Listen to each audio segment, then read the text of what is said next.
Video में मैं जिस शक्ति के साथ तुम लोगों का परिचय कराने वाली हूँ, उस शक्ति के साथ परिचित होना तुम लोगों के लिए बहुत ज़्यादा ज़रूरी है।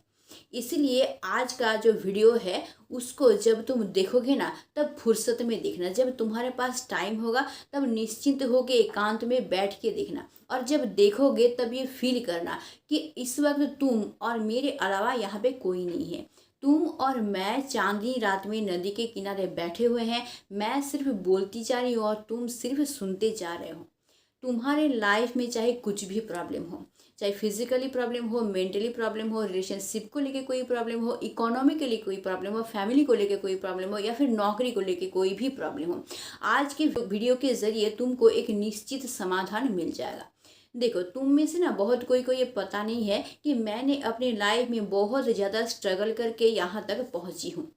मैं ग्रेजुएशन तक जो पढ़ाई अपना की वो स्मूथली की, कोई प्रॉब्लम नहीं होगा। लेकिन ग्रेजुएशन के बाद जो मैंने पढ़ाई किया ना, उसमें मुझे बहुत ज़्यादा प्रॉब्लम हुआ। लेकिन मैं खुद को रोकी नहीं, मैंने किसी तरह से एमए कंप्लीट किया और उसके बाद मैं बीएड करना चाहती थी, क्योंकि मैं एसएससी एग्ज़ाम दे के एक सरकारी टीचिंग का नौकरी पाना चाहती थी। तो मैंने बीएड भी किसी भी तरह से कंप्लीट किया, वो भी बहुत ज़्यादा स्ट्रगल करके। लेकिन किस्मत देखो, जिस साल मैंने बीएड कंप्लीट किया उसके नेक्स्ट साल से ही एसएससी एग्जाम ही पूरी तरह से बंद हो गया। यानी कि मेरे पास और कोई रास्ता नहीं था कि मैं कोई भी सरकारी टीचिंग का नौकरी पा सकूं। तो ऐसा नौबत आया कि लोग मेरा मजाक उड़ाना शुरू कर दिए, मुंह के ऊपर मुझे बोलना शुरू कर दिए कि बीएड करके होता क्या है, फालतू इंसान घर में बैठा रहता है। तो मैंने हार नहीं माना। मैं बहुत सारे जगह पे जाके इंटरव्यू देती रही, एग्ज़ाम देती रही। बहुत सालों तक देने के बाद एक स्कूल में मुझे नौकरी मिला, लेकिन वो कोई भी सरकारी स्कूल नहीं था, वो एक प्राइवेट स्कूल था। मैंने उस स्कूल को ज्वाइन किया, 10-12 साल मैंने वहाँ पे काम किया। फिर क्या हुआ कि आ गया कोरोना, लेकिन कोरोना के टाइम में भी ऑनलाइन क्लास कराती रही। फिर अब देखो टर्निंग पॉइंट, कि उस स्कूल के ऑनर का इतना ही ज़्यादा तबीयत खराब हो गया कि मजबूर होकर उनको वो स्कूल बंद करना पड़ा। अब मेरा हालत ऐसा था कि मेरे पास कोई भी नौकरी नहीं था। तो लोग मेरे ऊपर और ज़्यादा हंसने लगे और मैं धीरे धीरे डीमोटिवेट होने लगी। उसी समय मेरे लाइफ में एक इंसान आया जो कि मुझे ये बोला कि तुम जो इतना डीमोटिवेट हो रहे हो, आज तुम्हारे पास कुछ नहीं है, तुमने इतना मेहनत किया फिर भी तुमको कुछ नहीं मिला। तो सोचो कि जो लोग अभी तुम्हारा मजाक उड़ा रहे हैं, तुम्हारे ऊपर हंस रहे हैं, तुम ये सोचो कि तुम अपने लाइफ में जो पाना चाहते हो, तुम अगर उसको पा लोगे तो तब लोगों का एक्सप्रेशन क्या होगा। जो लोग आज तुम्हारा मजाक उड़ा रहे हैं, उन लोगों का इमोशन क्या होगा, वो लोग क्या सोचेंगे तुम्हारे बारे में। तुम इसको आज से ही फील करना शुरू कर दो। तुम ये फील करना शुरू कर दो कि तुम अपनी लाइफ में जो पाना चाहते हो उसको तुम ऑलरेडी पा चुके हो। तो मैंने उसका बात सुन के उसी दिन से वही करना शुरू कर दिया। मैं ऑलरेडी फील करना शुरू कर दी कि मैं जो अपनी लाइफ में पाना चाहती हूँ मैं उसको ऑलरेडी पा चुकी हूँ। मैं पाना चाहती थी कि मैं अपने दम पर एक कोचिंग क्लास खोलूँगी, तो मैं ये सोचने लगी कि मैं ऑलरेडी वो खोल चुकी हूँ। मेरे पास काफ़ी सारे स्टूडेंट्स पढ़ने आ रहे हैं, और जब मुझे वो सक्सेस मिल गया है तो आसपास के लोगों का मेरे बारे में क्या कहना है, वो लोग मेरे बारे में क्या सोच रहे हैं, उनका एक्सप्रेशन क्या है। और मैं क्या कर रही हूँ, वो कोचिंग क्लास खोलने के बाद घर में आके चिल्ला चिल्ला के बोल रही हूँ कि मुझे वो सक्सेस मिल गया है, और मैं खुद उसको फील करना शुरू कर रही हूँ तब मुझे कैसा लग रहा है। तो मैं ऑलरेडी ये सब ना डेली फील करना शुरू कर देती थी, डेली सोचती रहती थी कि मुझे वो मिल चुका है। साथ ही साथ मैं और एक काम करती थी कि डेली बैठ के मैं उसको लिखती थी कि मुझे ऑलरेडी सक्सेस मिल गया है, और उस वक्त मेरा फीलिंग्स कैसा हो रहा है, मेरे आसपास के लोगों का एक्सप्रेशन क्या है, वो लोग मेरे बारे में क्या बोल रहे हैं। इसका रिजल्ट ये हुआ कि आज मैं ऑलरेडी वो कोचिंग सेंटर खोल चुकी हूँ। मेरे घर में कोचिंग का क्लास ऑलरेडी चल रहा है। साथ ही साथ मेरा आज 2 चैनल है यूट्यूब के जो कि बहुत अच्छी तरह से चल रहे हैं।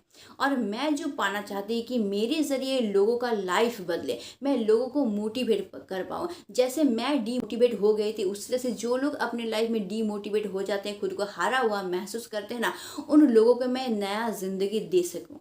तो मैं जानती हूँ कि मैं सूरज नहीं बन पाई हूँ, लेकिन जुगनू की तरह इतना सा भी एक कण भी रोशनी अगर मैं हजारों लोगों तक पहुँचा पा रही हूँ ना, तो यही मेरे लिए बहुत है। देखो, आज मेरा नौबत ऐसा है ना कि कई सारे मेरे सहेली मुझे ये बोलते हैं कि मेरे हस्बैंड इतना कमाते हैं, मेरे हस्बैंड इतना कमाते हैं, और मैं उन लोगों को बोलती हूँ कि मैं इतना कमाती हूँ। वो लोग मुझे बोलते हैं मेरे हस्बैंड मुझे ये गिफ्ट किए, मेरे हस्बैंड मुझे वो गिफ्ट किए। मैं बोलती हूँ कि मैं अपने हस्बैंड को ये गिफ्ट की हूँ। आज मेरा हालत ऐसा है कि मैं खुद अपने दम पर एक स्कूटी लेना चाहती हूँ, वो मैं ऑलरेडी ले चुकी हूँ। मैं घर बनाने के लिए अपने हस्बैंड को पैसा दी हूँ जिससे वो घर बनाए हैं, और अपनी बेटी का जो नीड है वो मैं अपने श्रम के पैसे से, अपनी मेहनत के पैसे से उसका हर एक नीड मैं फुलफिल करती हूँ। साथ ही साथ मैं अपने मम्मी पापा का जो ज़रूरत है, छोटा छोटा ज़रूरत का सामान जो कि उनको चाहिए होता है, वो मैं अपने दम पर अपने मेहनत के पैसे से उनको दे पाती हूँ। और उसके बाद उनके फेस में जो स्माइल मुझे देखने को मिलता है ना, वो देख के ना मुझे अपने सक्सेस का एहसास होता है। मुझे ये एहसास होता है कि मैंने अपने लाइफ में क्या पाया है। तो ये हुआ कैसे? ये सिर्फ और सिर्फ एक माइंड गेम है। तुम जिस चीज को भी पाना चाहते हो, तुमको क्या करना होगा? सबसे पहले तुम एक जगह पे शांत होके बैठ जाना, और जिस भगवान को तुम मानते हो उनका इमेजिनेशन अपने सामने लाना, उनको फील करने की कोशिश करना, और ये फील करने की कोशिश करना कि तुम जो भी पाना चाहते हो उसको तुम ऑलरेडी पा चुके हो। और उसको महसूस करने के बाद तुम उसी चीज़ को डायरी में लिखना। इससे होता क्या है, जब हम लोग कोई भी चीज़ को लिखते हैं ना, उस वक्त हमारा मन और हमारा माइंड ना एक जगह पे केंद्रित हो जाता है, और उस मोमेंट पे हम लोगों को कोई और चीज़, पृथ्वी का कोई और चीज़ याद नहीं रहता है, सिर्फ और सिर्फ याद रहता है हमारा टारगेट। तो इससे क्या होता है कि हमारा माइंड को एक इंडिकेशन मिलता है। हमारा माइंड को जैसे हम बता देते हैं कि मुझे ये चाहिए, हमको ये ऑलरेडी मिल चुका है, तो हमारा माइंड ये सोचने लगता है कि इसको ये चाहिए तो मुझे इसको ये दिलाना है। और उससे क्या होता है, हमारा माइंड में ना एक हार्मोन क्रिएट होता रहता है, पॉजिटिव हार्मोन, जो कि हम लोगों को ये आइडिया देना शुरू कर देता है, जिसके ज़रिए हम लोग अगर आगे बढ़ेंगे तो उस सक्सेस तक पहुंच सकते हैं। तो उससे क्या होता है, हम लोग ऑटोमेटिकली वैसा ही बिहेव करना शुरू करते हैं, वो सब काम करना ऑटोमेटिकली शुरू कर देते हैं, जिसके ज़रिए होके हम लोग सक्सेस तक पहुंच सकते हैं। और लॉ ऑफ अट्रैक्शन के ज़रिए पूरा ब्रह्मांड, पूरा नेचर भी हमारा साथ देना शुरू कर देता है, क्योंकि नेचर को भी ये पता चल जाता है कि हम लोगों को क्या चाहिए। तो हम लोगों को जो चाहिए उस तरफ हम लोग आगे बढ़ते जाते हैं। तो इसी तरह से अगर हम लोग जब नेगेटिव सोचते हैं ना, तो हमारे लाइफ में नेगेटिव ही होना शुरू कर देता है। क्यों होना शुरू कर देता है? क्योंकि जब हम लोग सोचते हैं कि भाई हमारा रिलेशन ख़राब हो गया है, हमारा रिलेशन कभी ठीक नहीं होगा, या फिर मेरा नौकरी चला गया है, अब मैं क्या करूँगा, ये सब जब सोचना शुरू कर देते हैं ना, तो हमारे माइंड को ये लगता है कि ये यही चाहता है, तो मुझे यही दिलाना है इसको। तो हमारा माइंड उस तरह से काम करना शुरू कर देता है, हमारे माइंड में वही से हार्मोन क्रिएट होने लगते हैं, और ऑटोमेटिकली हम लोग भी ना उसी तरह से बिहेव करने लगते हैं, उसी तरह से काम करने लगते हैं, जिसके ज़रिए हम लोग नेगेटिविटी की तरफ आगे बढ़ते जाते हैं। तो हमारे लाइफ में नेगेटिव होना शुरू कर जाता है। इसीलिए तुम्हारे लाइफ में कोई भी प्रॉब्लम हो, रिलेशनशिप को लेके प्रॉब्लम हो, नौकरी को लेके प्रॉब्लम हो, फिजिकली प्रॉब्लम हो, मेंटली प्रॉब्लम हो, तुमको सबसे पहले ये सोचना है कि ये प्रॉब्लम मेरा ऑलरेडी सॉल्व हो गया है, मेरे लाइफ में कोई प्रॉब्लम नहीं है, मैं जिसको पाना चाहती हूँ उसको मैं ऑलरेडी पा चुका हूँ। इससे यही होगा कि तुम्हारा माइंड ये जान जाएगा कि इसको ये पाना है, तो इस तरफ मुझे इसको आगे बढ़ाना है। तो वो क्या करेगा, वो उसी तरह का आइडिया तुम्हारे माइंड में लाता रहेगा, जिसके ज़रिए होके तुम उस प्रॉब्लम को सॉल्व कर पाओगे। अब यहाँ पे क्या होगा कि तुमको फटाक से कोई लॉटरी नहीं मिल जाएगा, या फिर फटाक से तुमको नौकरी नहीं मिल जाएगा, या फिर फटाक से तुम्हारा रिलेशन जो है वो ठीक नहीं हो जाएगा, बल्कि ये होगा कि तुमको रास्ता मिल जाएगा, तुम्हारा माइंड ये जान जाएगा, ये आइडिया तुम्हारे में आना शुरू हो जाएगा, जिससे आगे बढ़ के तुम उस प्रॉब्लम को सॉल्व करने के लिए एबल हो जाओगे। और मैं हमेशा अपने वीडियो में बोलती हूँ ना कि हर एक आत्मा एक दूसरे के साथ जुड़ा हुआ होता है। तो तुम जब अपनी आत्मा को ये बता दोगे कि तुमको वो सब मिल गया है, यानी कि तुम्हारा रिलेशन जो है वो पूरी तरह से सॉल्व हो गया है, रिलेशन में कोई प्रॉब्लम नहीं है, तो तुम्हारे आत्मा से जो पॉजिटिव एनर्जी निकलेगा तो उस पार के आत्मा को वो टच करेगा, यानी तुम्हारे पार्टनर के आत्मा को टच करेगा। तो तुम्हारे पार्टनर का जो पॉजिटिव एनर्जी है ना, उसके साथ तुम्हारा पॉजिटिव एनर्जी जो है कनेक्ट होना शुरू हो जाएगा। तो उसके ऊपर भी उसका प्रभाव पड़ना शुरू हो जाएगा, जिसके जरिए उसके तरफ से भी तुमको पॉजिटिव रिजल्ट आना शुरू हो जाएगा। तो इसी से क्या होगा, तुम्हारा रिलेशन धीरे धीरे धीरे धीरे धीरे धीरे सुधरता जाएगा। एक दिन में नहीं होगा, इसके लिए टाइम लगेगा, लेकिन हमेशा तुमको इसी तरह से रेडी रखना पड़ेगा, इसी तरह से पॉजिटिव रखना पड़ेगा। और हाँ, मेहनत करो, बहुत ज़्यादा मेहनत करो, इतना मेहनत करो ना कि सक्सेस को पा सको, तुम पा के ही छोड़ना है। बस खुद को इस तरह से तैयार करो। ये जो देख रहा हो ना, वीडियो बनाती हुई जो पसीना गिरता है ना, ये पसीना नहीं है, ये तुम लोगों का प्यार है।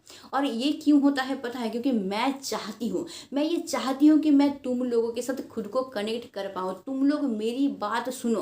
तो लॉ ऑफ अट्रैक्शन यही करता है कि तुम लोगों के साथ मैं खुद को कनेक्ट कर पाती हूँ, जिससे क्या होता है, मैं तुम लोगों का प्रॉब्लम सॉल्व कर पाती हूँ, अलग अलग आइडिया दे पाती हूँ, और तुम लोग मोटिवेट हो पाते हो, अपनी लाइफ के प्रॉब्लम को सॉल्व कर पाते हो।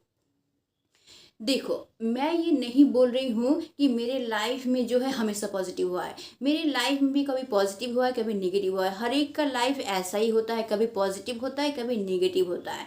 तो जब पॉजिटिव आता है तो उसको भी जैसे तुम नॉर्मली ले रहे हो, जब नेगेटिव आता है तब भी तुमको खुद को पॉजिटिव बना के रखना है, और खुद को ये बोलना है कि ये नॉर्मल चीज़ है, ये एक दिन बीत जाएगा, ये नेगेटिविटी लाइफ से हट जाएगा, मैं हमेशा पॉजिटिव की तरफ आगे बढ़ूंगा। तो देखना, ये नेगेटिव चीज़ है ना, कितना जल्दी तुम्हारे लाइफ से हट जाएगा। हाँ, मुझे ये पता है कि सब लोग मुझे पसंद नहीं करते, और ये कभी संभव ही नहीं है कि सब लोग मुझे पसंद करें। इसलिए मैं अपने वीडियो में बार बार बोलती रहती हूँ कि मैं सब लोगों के लिए वीडियो नहीं बनाती हूँ। ये कभी संभव ही नहीं है कि सब लोग मुझे पसंद करें। मैं चाहे गधे के पीठ पे चढ़ के जाऊँ, गधे को अपने पीठ पे चढ़ाऊँ, या फिर गधे के साथ मैं पैदल चल के जाऊँ, जिन लोगों को मुझे बुरा बोलना है वो लोग हमेशा मेरे बारे में बुरा ही बोलेंगे, मैं चाहे अपने लाइफ में कुछ भी करो। इसलिए अपने दिमाग में ये बात बैठा लो कि तुम हर एक इंसान को खुश नहीं कर सकते, इसलिए खुश करने की ज़रूरत भी नहीं है। तुमको बस इतना दिमाग में रखना है कि मेरे लाइफ का टारगेट क्या है, उसके लिए मैं 100% मेहनत करूंगा और मैं उसको अचीव करके दिखाऊंगा। बस इससे ज़्यादा और तुमको कुछ याद ही नहीं रखना है। पता है, लोग हम लोग को इग्नोर कब करते हैं, जब हम लोग उनको मौका देते हैं इग्नोर करने का। मतलब हम लोग खुद को इस तरीके से उनके सामने रिप्रेजेंट करते हैं ताकि वो लोग मुझे खिलौनों की तरह खेल सके। मतलब हम लोग क्या करते हैं, उनके हाथ में खुद को खिलौनों की तरह सौंप देते हैं, खुद को खिलौना बना के रिप्रेजेंट करते हैं। तो इसीलिए वो लोग क्या करते हैं, हमारे इमोशन के साथ खेलते रहते हैं। तो तुम्हारे ही हाथ में है कि तुम किस तरह से खुद को दूसरों के सामने रिप्रेजेंट करोगे। इसीलिए क्या होता है पता है, हम लोग देखना, जब कैजुअल ड्रेस पहन के बाहर जाते हैं तो तुम ध्यान देना कि लोगों का बिहेवियर तुम्हारी तरफ कैसा है। लेकिन अगर ऐसा तुम एक लुक बना के जाओगे, एक डैशिंग लुक बना के, एक हैंडसम लुक बना के अगर लोगों के सामने जाओगे ना, तब तुम देखना लोगों का एक्सप्रेशन कैसा होता है। यानी कि हमारा ड्रेस जो है ना, वो सिर्फ हमारे तन को ही नहीं ढकता है, हमारे लज्जा को ही निवारण नहीं करता है, बल्कि हमारा आइडेंटिफिकेशन को भी वो दर्शाता है। इसलिए कभी भी कोई भी ड्रेस पहनो, सबसे पहले आईने के सामने जाके खड़ा हो जाना और खुद सोचने की कोशिश करना कि ये ड्रेस पहन के अगर मैं जाता हूँ बाहर तो क्या मैं खुद को रिस्पेक्ट कर पाऊंगा, तभी तुम वो ड्रेस पहनना। इसलिए कभी भी दूसरों के सामने जाओ ना, हमेशा खुद को राजा समझो। तुम समझो कि मैं राजा हूँ, मैं जो करता हूँ वो सही है, चाहे लोग मेरे मन में कुछ भी बोले वो भाड़ में जाए, मुझे वो सुनना ही नहीं है। अगर इस तरह से तुम लोगों के सामने खुद को प्रेजेंट करोगे ना, देखना लोगों का कभी हिम्मत नहीं होगा तुमको इग्नोर करने का। हम लोग अगर भिखारी के बेस में बाहर जाएंगे ना तो भिक्षा ही मिलेगा, लोग भिक्षा ही देंगे। और राजा के बेस में अगर हम लोग जाएंगे ना तो लोग सम्मान देंगे। तो हमेशा ये ध्यान में रखना कि खुद को तुमको दूसरों के सामने इस तरह से रिप्रेजेंट करना है कि दूसरों का ये हिम्मत तक ना बने, उनके दिमाग में ये आए ही ना कि वो तुमको इग्नोर करे या फिर तुमको अनरिस्पेक्ट करे। यानी कि तुमको अपने लाइफ का कोई भी प्रॉब्लम अगर सॉल्व करना हो तो तुमको क्या करना होगा, डेली तुमको मेडिटेशन करना होगा, अपने परमात्मा को अपने को फील करना होगा और तुमको डेली उसको डायरी में लिखना होगा कि मैं उसको ऑलरेडी पा चुका हूँ और उसको तुमको फील करना होगा और जी जान लगा के तुमको मेहनत करना होगा उसको पाने के लिए। और उसके बाद देखो तुम्हारे लाइफ के हर एक प्रॉब्लम को सॉल्व होने से कोई रोक नहीं सकता है और तुम अपनी लाइफ में जो पाना चाहते हो उसको पाने से भी तुमको कोई नहीं रोक सकता है। मैंने कई बार ये देखा है कि मैं जिस चीज़ को पाना चाहती हूँ, मैं अगर बोलती हूँ बार बार कि हाँ मुझे ये पाना है पाना है पाना है, या फिर मैं बोलती भी नहीं हूँ, मैं अंदर ही अंदर उसको फील करती हूँ या फिर मैं उसको डायरी में लिखती हूँ ना, तो किसी ना किसी तरीके से वो चीज़ मुझे मिल ही जाता है, वो सक्सेस मुझे मिल ही जाता है। जिस वजह से मैं आज खुद को यहाँ ले आ पाई हूँ कि अगर आज ऐसा नौबत भी आ जाता है ना कि मेरे हस्बैंड मुझे छोड़ के चले जाते हैं, वैसे तो वो बहुत एक अच्छे इंसान है, हमेशा मुझे सपोर्ट करते हैं, लेकिन अगर ऐसा होता है ना कि वो मुझे छोड़ के चले जाते हैं तो मैं ये कह सकती हूँ कि भाई अपने दम पर मैं अपने मेहनत से अपनी लाइफ को अच्छा खासा डील कर सकती हूँ। और मैं सिर्फ अपने लाइफ को ही नहीं, अपने मम्मी पापा के लाइफ को, साथ ही साथ अपने बेटे के लाइफ को भी मैं अपनी मेहनत के पैसे से डील कर सकती हूँ। तो इतना ही ज़्यादा मैंने अपने रिस्पेक्ट को पाया है अपने सामने। मैं खुद जानती हूँ कि मैं खुद क्या हूँ, तो लोग मेरे बारे में क्या बोलते हैं नहीं बोलते हैं इससे मुझे कुछ भी जाता आता नहीं है, क्योंकि मुझे पता है कि मैं एक साथ सब इंसान को खुश नहीं रख सकती हूँ। जिन लोगों को मुझे बुरा बोलना है वो हर हालत में मुझे बुरा बोलेंगे, इसलिए जिनको मुझे सपोर्ट करना है करे, जिनको मुझे सपोर्ट नहीं करना है ना करो भाई, अपने लाइफ में निश्चिंत रहो, क्योंकि मुझे पता है कि मेरी लाइफ में आगे बढ़ने का सही रास्ता क्या है और मुझे ये कैसे मिला है। बस वही एक लॉजिक कि हमेशा सोचना कि मुझे सक्सेस मिल गया है तो देखना पूरा ब्रह्मांड पूरा कायनात तुम्हारा साथ देगा, तुम्हारा परमात्मा तुम्हारा साथ देगा कि वो चीज तुम्हें मिले। तो अब से अगर कुछ भी तुमको चाहिए हो, तुम्हारा रिलेशन ठीक करना हो या फिर लाइफ में कोई सक्सेस चाहिए या फिर कोई भी प्रॉब्लम का सॉल्यूशन तुमको चाहिए, हमेशा खुद को रेडी रखना, डेली मेडिटेशन करना, हमेशा खुद को पॉजिटिव रखना, वो फील करना कि मुझे मिल गया है और डेली के डेली डायरी में वो लिखना, बार बार बार बार उसको लिखना, अंदर से उसको फील करना और 100% मेहनत करना, बहुत मेहनत करना। देखना उस इस चीज़ को पाने से या फिर उस प्रॉब्लम को सॉल्व होने से ना कोई रोक नहीं सकता है। जो लोग तुमको पसंद नहीं करते या फिर जो लोग तुमको डीमोटिवेट करने की कोशिश करते, हमेशा उनसे दूरी बना के रखना। याद रखना हमेशा कि जिस लोगों के साथ तुम रहोगे ना, उन्हीं लोगों का प्रभाव तुम्हारे ऊपर पड़ेगा और दूसरे लोग भी तुमको उसी तरह से समझना शुरू कर देगा। इसलिए हमेशा ध्यान रखना कि हमेशा अच्छे लोगों के साथ ही रहो और हमेशा उन लोगों से दूरी बना के रहो जो लोग तुमको पसंद नहीं करते हैं, डिमोटिवेट करते हैं या फिर अपमान करने की कोशिश करते हैं। हमेशा अपने नज़र में अपना रिस्पेक्ट बना के रखना, हमेशा खुद को राजा समझना, हमेशा सर उठा के चलने की कोशिश करना। देखना लोगों का नज़रिया तुम्हारे ऑटोमेटिकली चेंज हो जाएगा। इसलिए आज के बाद से कभी खुद को डीमोटिवेट मत करना। कभी भी लाइफ में कुछ प्रॉब्लम आए, रिलेशनशिप में प्रॉब्लम आए या फिर फैमिली में कोई प्रॉब्लम आए या फिर तुमको फिजिकली कोई प्रॉब्लम हो, मेंटली कोई प्रॉब्लम हो, हमेशा जो मैंने रास्ता बताया इसको फॉलो करते रहना। देखना तुमको लाइफ में आगे बढ़ने से, सक्सेस को पाने से कोई रोक नहीं सकता है। तो आई होप मैं अच्छी तरीके से तुम लोग को समझा पाई हूँ और आज के बाद से तुम लोग कभी भी खुद को डीमोटिवेट नहीं करोगे और लाइफ में जो पाना चाहते हो उसको पाके छोड़ोगे। खुद को उस तरह से तैयार करोगे, लॉ ऑफ अट्रैक्शन को उस तरह से तैयार करोगे ताकि उसको पाने से तुमको कोई ना रोके। तो आज के लिए बस इतना ही। स्टे ट्यून, मिट सून, टाटा एंड बाय बाय।